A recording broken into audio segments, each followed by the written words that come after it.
साव लीना अर्जुन गरडजी यांच्या आयोजनाखाली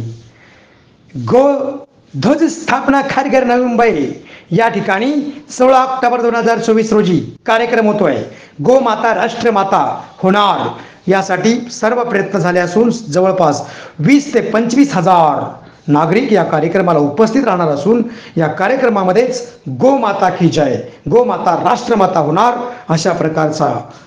एक संदेश देण्यात आलेला असल्याची माहिती गोमाता पालक तथा एक सांसद गेल्या अनेक वर्षापासून गोमाता जगली पाहिजे यासाठी सातत्यपूर्ण प्रयत्न करणारे वैद्य नवनाथजी दुधाळ यांनी केले आहे। पाहूया